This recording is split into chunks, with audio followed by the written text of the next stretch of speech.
Highways కూడా 4 lines 6 lines కాబోతున్నాయి. ఇంకా మీ ల్యాండ్ వాల్యూ ఎందుకు పెరగదు చెప్పండి? ఆల్రెడీ డెవలప్మెంట్స్ అయిపోయాక రేట్స్ పెరిగిపోయాక ఇక్కడ నాకు 200 గజాలు ఉంటే బాగుండు, ఒక ఇల్లు ఉంటే బాగుండు అనుకునే మీరే ఇంకా పెరగని ఏరియాస్ కి ఇన్వెస్ట్మెంట్ చేయమంటే అంత లాంగ్ వెళ్ళి ఇన్వెస్ట్మెంట్ చేయడం మా వల్ల కాదని కూడా అంటారు. ఫైనల్ గా ఒకటే మాట చెప్తున్నా, మీరు తీసుకునే భూమి మీ కోసం కాదు, మీ నెక్స్ట్ జనరేషన్ కోసం. అప్పట్లో మా తాత కొనబట్టి, అప్పట్లో మా నాన్న తీసుకోబట్టి అనుకునే అవకాశం మీరు కూడా మీ పిల్లలకి ఇవ్వండి. సోషల్ మీడియాలో రియల్ ఎస్టేట్ డమాలు మొత్తం డల్గా ఉంది.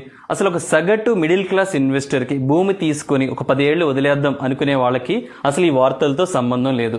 రియల్ ఎస్టేట్ ఎప్పుడైనా సరే ఖచ్చితంగా కొంతకాలం స్టాగ్నెంట్ గా ఉంటుంది, మళ్ళీ సడన్ జంప్ అయ్యింది. సడన్ జంప్ అయ్యేంత వరకు పిచ్చి పిచ్చి వీడియోస్ చూస్తూ టైం వేస్ట్ చేయకండి. మీ దగ్గర ఇన్వెస్ట్మెంట్ ఆప్షన్ ఉంటే ఇన్వెస్ట్మెంట్ చేయండి. హైవేస్ కూడా 4 లైన్స్ 6 లైన్స్ కాబోతున్నాయి. ఇంకా మీ ల్యాండ్ వాల్యూ ఎందుకు పెరగదు చెప్పండి? ఆల్రెడీ డెవలప్మెంట్స్ అయిపోయాక రేట్స్ పెరిగిపోయాక ఇక్కడ నాకు 200 గజాలు ఉంటే బాగుండు, ఒక ఇల్లు ఉంటే బాగుండు అనుకునే మీరే ఇంకా పెరగని ఏరియాస్ కి ఇన్వెస్ట్మెంట్ చేయమంటే అంత లాంగ్ వెళ్ళి ఇన్వెస్ట్మెంట్ చేయడం మా వల్ల కాదని కూడా అంటారు. ఫైనల్ గా ఒకటే మాట చెప్తున్నా, మీరు తీసుకునే భూమి మీకు